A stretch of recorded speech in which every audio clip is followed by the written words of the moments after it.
Hello, everybody, and welcome to WoW guide of some description. This guide sort of doesn't really exist in a way that's user friendly. So I thought I'd give it a crack. Someone was asking, can you tell us more about WoW, more WoW videos, specifically like what gear to get, especially with Legion and how to advance and get the gear and all that jazz. And normally my answer to that is no, because WoW is an ever-changing, like it's always constantly changing, 100% of the time, and that's the problem with making videos for it. So if you're watching this video and it's fairly old, if it's no longer the Legion patch, if it's whatever comes next, you might find that some of this information is no longer accurate. And if that is the case, please forgive me. It's not my fault. I didn't make it to be that way. That's just how it is. So, because that's the nature of an ever-changing online game, is that, it's constantly shifting mercurially through the world of Warcraft. And that's sort of where I'm going to start. This information has changed since I started playing, all the way back when it first started to now, and it will continue to change. So just keep that in mind as we go through. But that being said, this is a good chance for me to explain to people like myself, when I first started playing, like what does all this stuff on your gear mean? Like what's the big deal? So all gear has randomly assigned bonuses to different stats and things like that. Plus it has like built-in stuff. You have different kinds of what they call stats that are on the gear. So you have primary stats and secondary stats, and you also have minor attributes, which we'll talk about at the end as well. And just straight out, let's go through the stats very quickly, what each one does, right? So stamina is on all armor, and it gives you all your health, right? It used to be that you had classes, had base health and stamina multiplier, and there was like a whole bunch of stuff, but they've changed it. They've changed it so many times. And basically now the way it works is just the more stamina you get on your stuff, the better your health will be. And that's how it is. And it doesn't matter from class to class. Like you still have base bonuses to stats as you level up, which is part of your class. So your class, let's just clarify this. Your class really only deals with the primary stats. Like it does have some modifiers and base values for secondary stats, but generally all your bonuses to your secondary stats are going to come from gear rather than from your class itself. So stamina gives you all your health. Intellect gives you an increase to your spell power. Now, all classes use both of those things, right? Health and spell power. Now, you might be like, oh, but I'm a hunter. What kind of spells do I have? Well, things like barrage, stuff like that. I'm a warrior. What kind of, shield block is a spell? Like it's, they're all the spells that you're using that aren't an auto attack or triggered from some other kind of spell where it's an attack or a defense, that's a spell. Intellect affects that. So all classes use both those things, and as a result, those two stats are pretty much on all armor. You can find them on all armor. Strength is more or less only on plate, and it increases attack power. Now, it used to not be the case. They used to have like stuff all around the place, but they're really focusing on streamlining which gear goes where so that people don't get as upset as they used to. And a part of that is making the plate wearing classes the only things that benefit strength. You're not going to find strength on, like leather armor and stuff like that anymore, unless it's a really old thing that's been left in the game by accident. Agility is only on mail and leather, and it increases the ranged attack and the melee attack power. So both of those work sort of, very similarly to boost the things that you need. So if you're a clothy, you're only going to get, like intellect, basically. And that's how your spells work, right? Most of your stuff is spells. Very few of your things are like auto attacks. So you don't need attack power. You don't need ranged attack power or melee attack power. All you need is spell power. And then vice versa for the other ones. Like, your spells aren't the main focus of what you're doing if you're a tank or a DPS. So you'll be using those attack powers for your actual ranged and melee attacks. Okay, so the other thing that you get a bonus to more often than you'll get bonuses to primary stats is secondary stats. So they are crit, haste, mastery, multi-strike, versatility, bonus armor, and spirit sometimes, right? And then also some of the time PvP power and never PvP resilience. So let's just go through them quickly. Crit doubles your damage in PvE, or if you're in PvP, it's 1.5 times the damage, right? That's the percentage chance. So the way it works is the crit stat gives you a percentage. You roll against that every time an attack hits, and if you meet your crit percentage or higher or whatever it is, then bam, you're done. You get a double damage, and you'll notice that from where you can see things.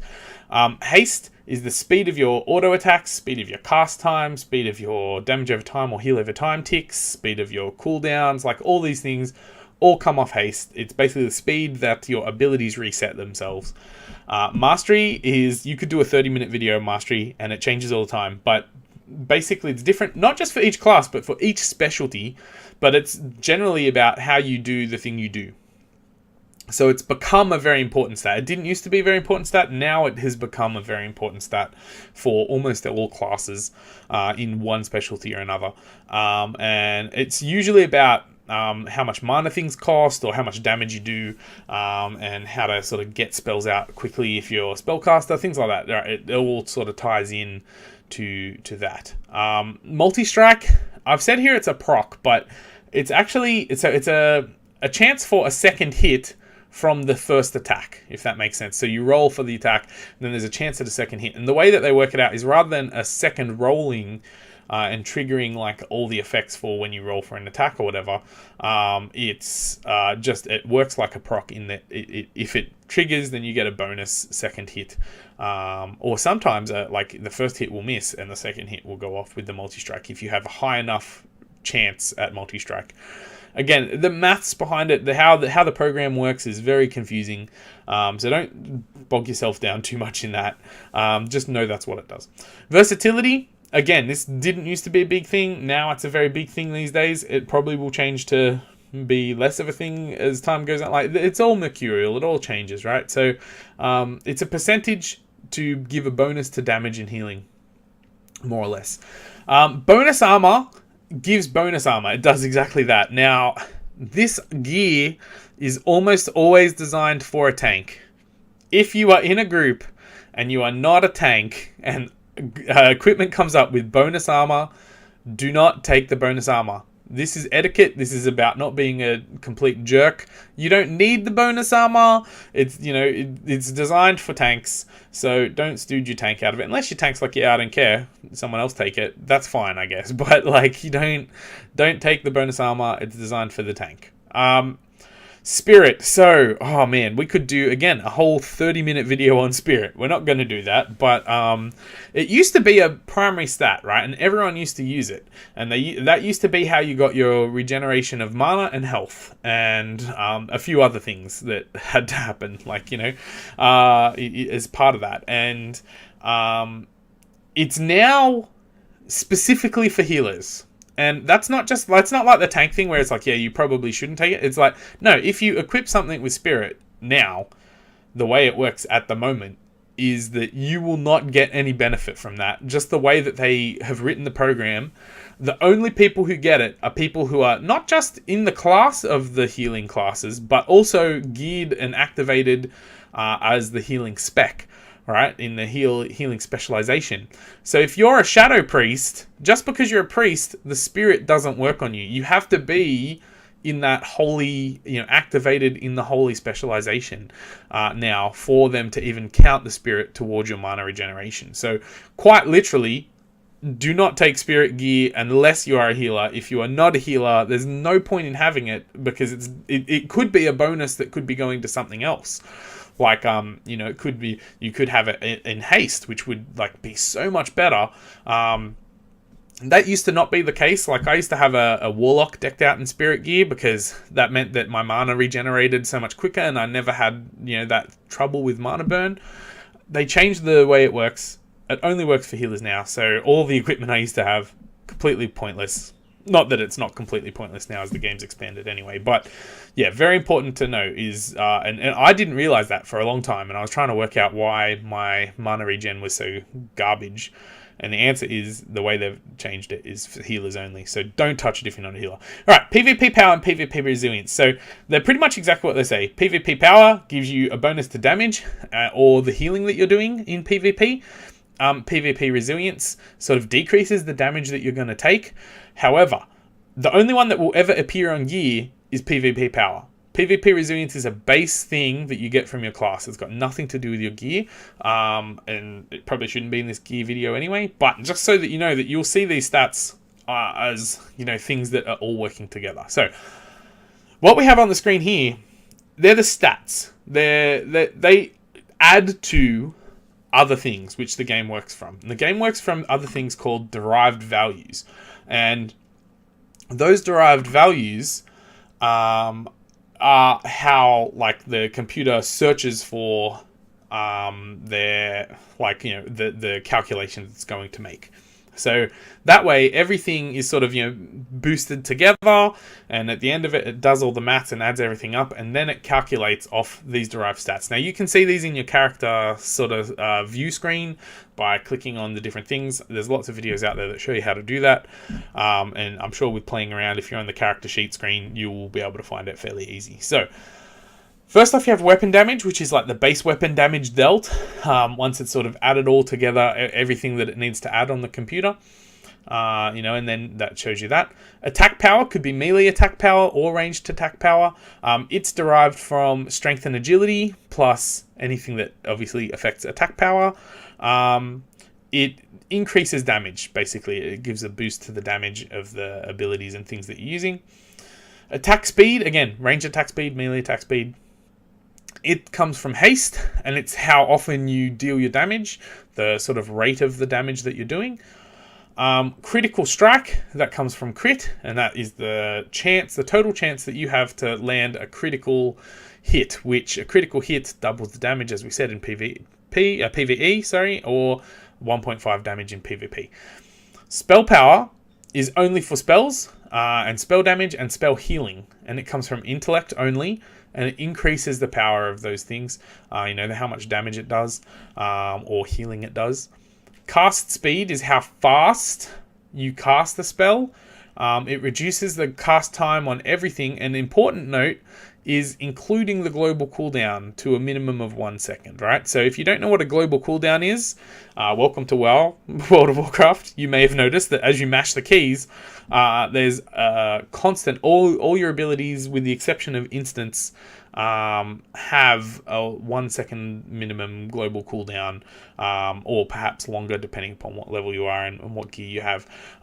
So it means that no ability can be cast quicker than one per 1 second, basically.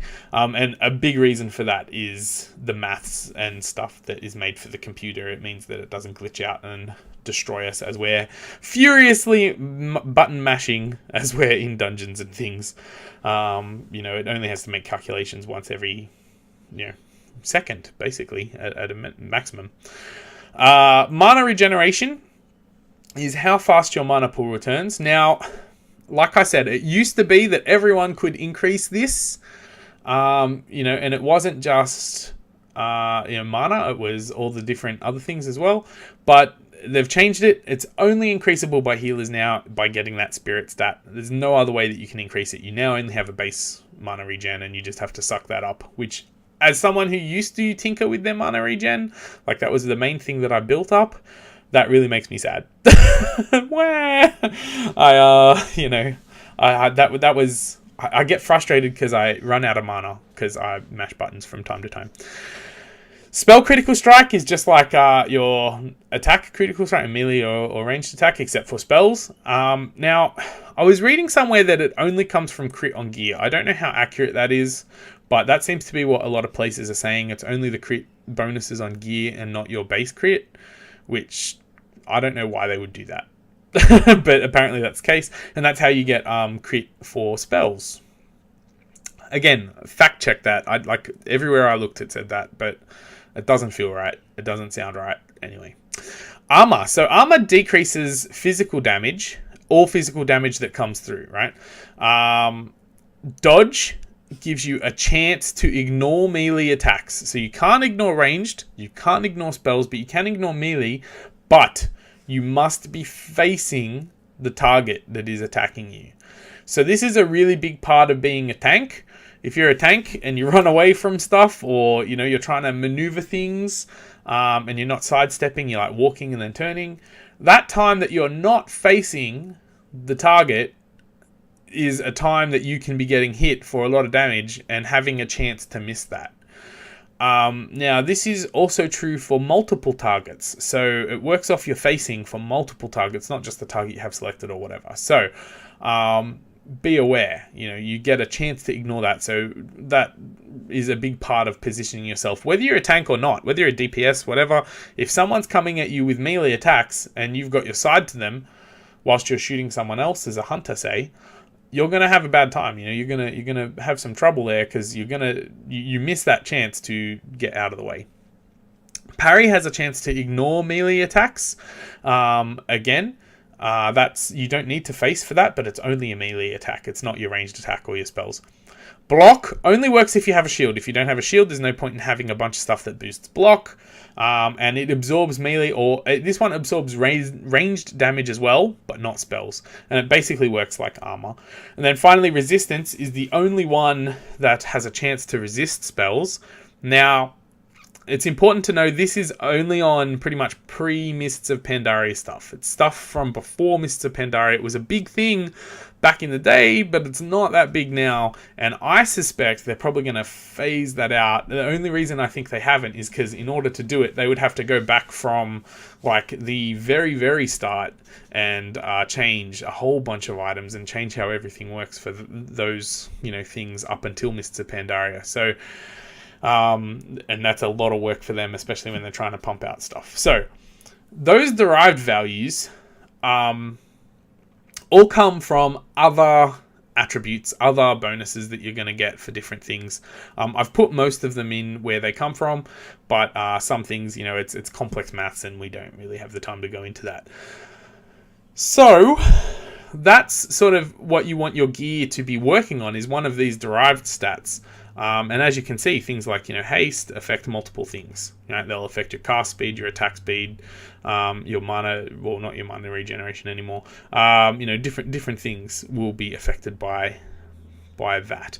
Now, there's also these things called minor attributes, and a lot of this is to do with like increasing item level and stuff. So crafted stuff in, I think, Mists of Pandaria, maybe Warlords of Draenor. Definitely Warlords of Draenor, maybe Mists of Pandaria, I should say. And Legion stuff. Some of the stuff that drops from Legion, some of the stuff that drops from Mists of Pandaria. It'll have what we call minor attributes, and I think it works like you get 3, and one of them might be one of the following type of things. I don't know. But basically you have these things. It's pretty rare to get them. If you do, they're kind of cool. They can be useful. And here we go. So I'll just go through them one by one. So avoidance means that when there's AoE damage happening, there's a chance to sort of, it reduces that. Now, this is very similar. In fact, it's from what I can see, it's identical to how pets have an ability that say,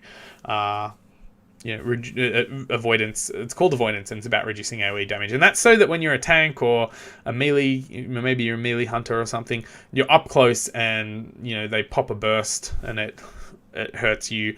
The idea is to reduce that. So that's really helpful for those sorts of classes. If you're like, I guess if you're a spellcaster, you can still have stuff, but like further away, it might be useful. I don't know. It's hard to say how useful it would be. Now, it's the thing I saw on, I think it was Icy Veins or Wowhead, one of them. It said, it's not permission to stand in the fire. Just because you are reducing it doesn't mean that you're getting nothing, and that's important to understand. It's not going to ever negate it completely for avoidance. Indestructible, it means it's immune to durability damage of any form. Now, I don't know if that includes like when you die and have to respawn, but it says any form, so obviously, but generally it's for things like Sunder or when, the bosses breaking weapons and stuff. Yeah. Leech is like a vampire. It makes sense, you know, like when you do damage, and sometimes when you heal as well, you gain some health back from that. And sometimes when you're healing, it might boost the amount of heal the other person's getting as well. So it's sort of confusing how that works exactly, but all you need to know is do damage, get health. Pretty straightforward. Now, speed adds to your movement speed, so it's sort of like a mount. In that it's adding to that. Now it adds to it. It doesn't multiply it. So if you've got a 50% plus a 50%, you know, it's not doing, it's only doing 200%. It's not going to do like, 50% then times to like 150 by 50%, which would be 225. Like it's adding to it. So you'll get 200 movement speed, double, Alright, then you have these things. Thunderforged and Warforged, they both pretty much work the same way. You get plus 6 item level, and they're just from different things. So Throne of Thunder, it gives you Thunderforged stuff. Warforged stuff is Endgame Warlords, Mythic Dungeons and stuff, or Legion. There was a whole bunch of Legion stuff has Warforged. And it just boosts your item level, which we'll talk about again in a second. Very quickly. Finally, gem sockets. Gem sockets make me sad because they were really cool when they came out, but they were very confusing, and noob players took a little while to understand how it worked. They came out in Burning Crusade. Originally, it used to be like yellow, red, blue, right? So your normal colors of gem, and you had a green gem that could go in any socket. I'm pretty sure that's how it worked. That eventually came in. I don't know if it was in the original one, but anyway. Idea is that you'd have these different colored sockets, and only when you'd filled out all the sockets on your equipment would you get the bonus, and each bonus was like enchanting. So the idea was to stack all the gems in the way that would give you the best possible bonus, right? Then they sort of changed it, and we were like, you know what, we'll just have what's called a chromatic gem slot, and that basically you can put any gem in, or any of the red, yellow, blue, or green gems in one of those. And now it just works like any old enchantment. You get a bonus. You don't need to fill them all out. You just get them. They also used to have meta gems, which were once certain conditions were met, you'd get a really awesome bonus from the gem, right? And again, they've sort of dulled that down. It's not that big a deal anymore. The bonuses you get aren't really worth the time it takes to go and hunt down a meta gem. Or find one, or make one, whatever. They also in Cataclysm added like a cog gem, which was like just for engineers only, right? Now, this is a bit of a bitter point because dual crafting is still a thing, and that's how a lot of people make their money. And in PvP and stuff, like it just varies as the patches come out. Sometimes gems become very important, and then other times they're sort of like pointless, and it goes back and forth. At the moment, gems are really outdated, I think. I don't think they've really touched on gems for a very long time, and not in a meaningful way. And I think they're sort of becoming less and less required. Like the bonus they give is tiny compared to the other stuff that you can get. So if you do get a gem socket, that's really cool, but chances are you probably won't get one anytime soon. So that's all the stuff you need to know about gear. Now you might be saying, well, that's all well and good, but you've just wasted my time. I have no idea what I need to be actually doing. So what we're going to do is escape out of this and just how do I know what gear to get? How do I know what's happening to the gear? Now gear changes all the time, and stats change all the time. So you can go on Wowhead or whatever, and you can read about how things are changing. So at the moment they're changing like how item level works. So they've changed that as that came in. Again, they're going to change it a bit in 7.2, right?